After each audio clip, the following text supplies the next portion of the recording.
The man who wish to be perfect তৃতীয় অংশ।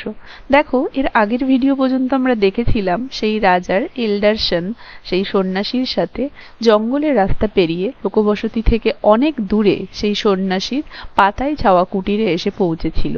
সেখানে সে সন্ন্যাসীর কথা মতো প্রতিনিয়ত জঙ্গলের গাছ থেকে ফুল তুলে এনে তার উপাসনার জন্য দিত। সে জঙ্গলের ফলমূল এবং নদীর জল খেয়ে সেখানে দিন যাপন করছিল। তো দেখো, one day, as he pierced a stag with an arrow, the wounded stag ran towards the north, and the prince, not thinking of the mendicant's behest, followed the stag, which entered into a fine-looking house that stood close by. কি বলেছে দেখো, one day, একদিন, as he বলতে ওই young প্রিন্সের কথা বলা হয়েছে, যে একদিন ওই ইয়াং প্রিন্স পায়াস্ট মানে বিদ্ধ করলো আর স্ট্যাগ একটা পুরুষ হরিণকে উইথ অ্যান অ্যারো তীর নিক্ষেপ করে। তাহলে একদিন সেই ইয়াং প্রিন্স জঙ্গলে একটা পুরুষ হরিণকে তীর নিক্ষেপ করে তীরবিদ্ধ করলো। The wounded stag ran towards the north, এবং তীরবিদ্ধ ওই পুং হরিণটি কি করলো, উত্তরের দিকে, জঙ্গলে উত্তরের দিকে ছুটে গেল। And the prince not thinking of the mendicant's behest, এবং সেই রাজকুমার সেই সন্ন্যাসীর বিহেস্ট মানে আদেশ, নট থিঙ্কিং চিন্তা না করে, তার মানে রাজকুমার সেই সন্ন্যাসীর আদেশের চিন্তা না করে, যে সেই সন্ন্যাসী তাকে বারণ করেছিল উত্তর দিকে যেতে, সেই চিন্তা মাথা থেকে ত্যাগ করে ফলোড দ্য স্ট্যাগ, সেই পুরুষ হরিণটিকে অনুসরণ করে গেল। Which entered into a fine looking house, তাহলে সেই পুরুষ হরিণটিকে অনুসরণ করতে করতে সে উত্তর দিকে চলে গেল, এবং উত্তর দিকে গিয়ে সে কোথায় প্রবেশ করলো, একটা বেশ সুন্দর দেখতে বাড়িতে, দ্যাট স্টুড ক্লোজ বাই, যেটা কাছেই দাঁড়িয়েছিল।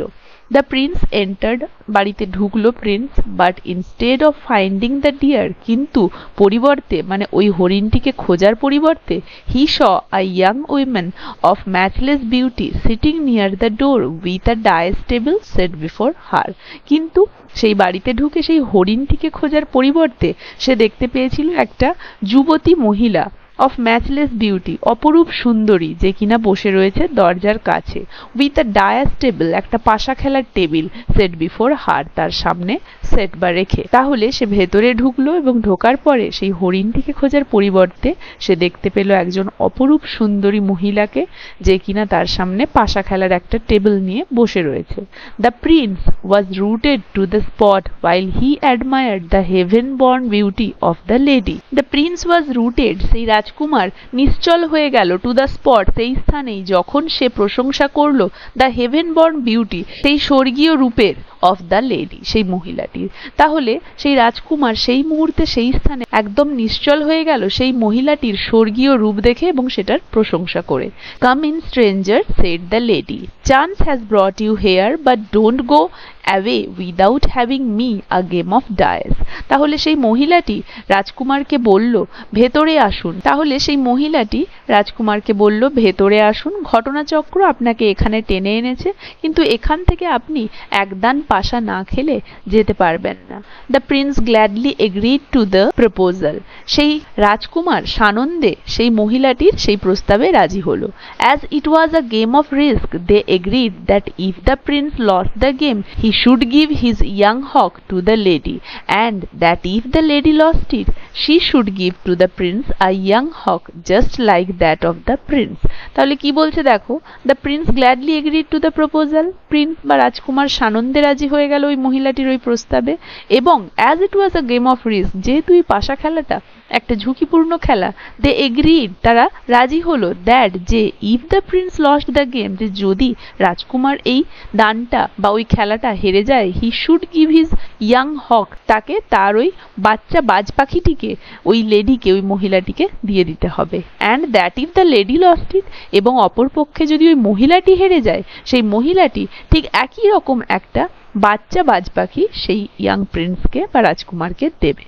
The lady won the game, মহিলাটি জিতলো খেলাটি। She therefore took the princess young hawk and kept it in a hole covered with a Planck.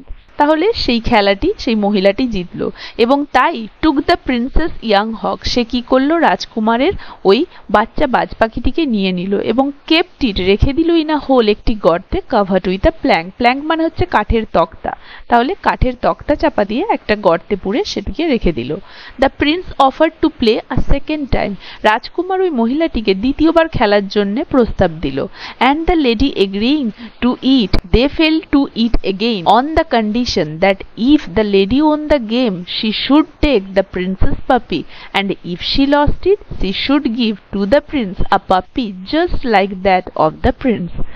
রাজকুমার দ্বিতীয়বার খেলার জন্য মহিলাটিকে প্রস্তাব দিল and the lady agreeing to it, এবং সেই মহিলাটি এতে রাজি হলো। They fell to it again, তারা আবার শুরু করলো। অন দ্য কন্ডিশন, এই শর্তে, দ্যাট, যে, if the lady won the game, যদি মহিলাটি ওই খেলাটি জেতে, she should take the princess puppy, এই সময় মানে এইবার সে কি করবে, রাজকুমারের ওই কুকুর ছানাটিকে নিয়ে নেবে। And if she lost it, এবং সে যদি হেরে যায়, she should give to the prince a puppy, সে উল্টে ওই রাজকুমারকে একটা কুকুরছানা দেবে, just like that of the prince, ঠিক ওই প্রিন্সের যেরকম রয়েছে। দ্য লেডি ওন অ্যাগেইন, মহিলাটি আবারও জিতে গেল। And stored away the puppy in another hole with a plank upon it, এবং স্টোর্ড মানে সরিয়ে রাখা, স্টোর্ড অ্যাওয়ে সরিয়ে রাখলো দ্য পাপি ওই কুকুরছানাটিকে ইন অ্যানাদার হোল অন্য আরেকটি গর্তে, উইথ আ প্ল্যাঙ্ক আপন ইট তার উপরে একটি তক্তা রেখে, মানে আরও একটি গর্তে সে ওই কুকুরছানাটিকে, রাজকুমারের ওই কুকুরছানাটিকে নিয়ে ঢুকিয়ে রেখে তার উপরে আবার একটা তক্তা রেখে দিল।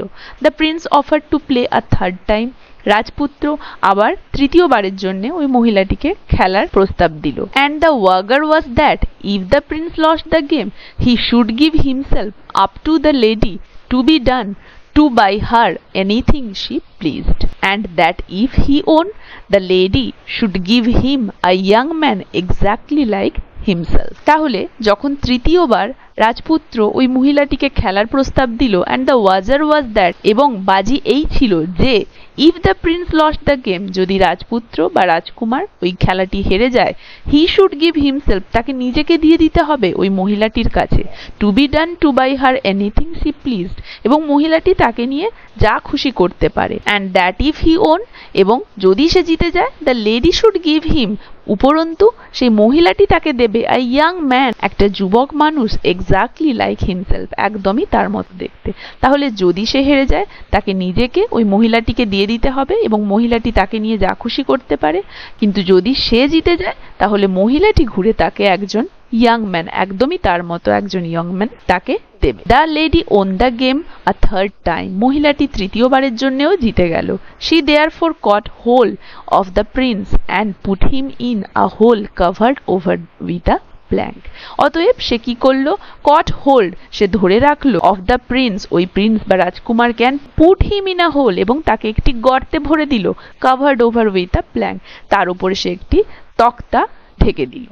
Now the beautiful lady was not a woman at all. এখন ওই সুন্দরী মহিলাটি আদৌ কোনো মহিলা নয়। He was a রাক্ষসী, সে ছিল একজন রাক্ষসী। Who lived upon human flesh, and her mouth watered at the sight of the tender body of the young Prince. তাহলে দেখা যাচ্ছে এখন ওই মহিলাটি কিন্তু আদপে কোনো মহিলা নয়, সে ছিল একজন রাক্ষসী, যে কিনা হিউম্যান ফ্লেশ, মানুষের মাংস খেয়ে বেঁচে থাকতো। অ্যান্ড হার মাউথ ওয়াটার, এবং তার মুখে জল চলে এসেছিল, মানে তার জিভে জল চলে এসেছিল, অ্যাট দ্য সাইড, দৃশ্য বা দেখে, the tender body of the young Prince, ওই যুবক রাজকুমারের নরম শরীরটি দেখে।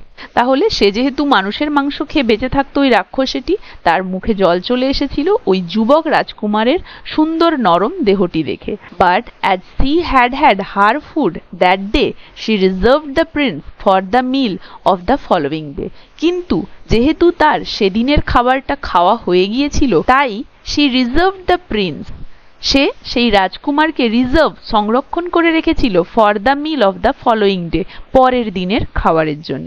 তাহলে যেহেতু সে সেদিনের খাবার খেয়ে নিয়েছিল, তাই সেদিন সে আর রাজকুমারকে খেলো না, রাজকুমারকে সে পরের দিনের মিলের জন্য রিজার্ভ করে রাখলো। কারণ সেদিন সে তার খাবার খেয়ে নিয়েছে, তাই সেদিনের জন্য তার জেতা সেই ইয়াং হক, সেই পাপি এবং প্রিন্সকে সে সেদিন আর খেলো না, তাদেরকে গর্তে ভরে দিয়ে তাদের উপরে তক্তা চাপা দিয়ে রিজার্ভে রেখে দিল পরের দিনের মিলের জন্য। দেখো, এই গল্পটা তোমাদেরকে আমি যেরকম বলেছিলাম ছোট ছোট পাঠ করে পড়াবো, সেভাবেই প্রত্যেকটা পাঠ সাজিয়েছি। আজ তাহলে এত দূরই পড়াচ্ছি। আশা করি সবাই বুঝতে পেরেছো, কারো কোথাও অসুবিধে নেই। ভালো লাগলে ভিডিওটা একটা লাইক আর শেয়ার করে দেবে, আর যারা যারা চ্যানেলটা সাবস্ক্রাইব করনি কাইন্ডলি চ্যানেলটা সাবস্ক্রাইব করে দেবে। দেখা হচ্ছে এর পরে কি ঘটছে সেই অংশটা নিয়ে পরের ভিডিওতে।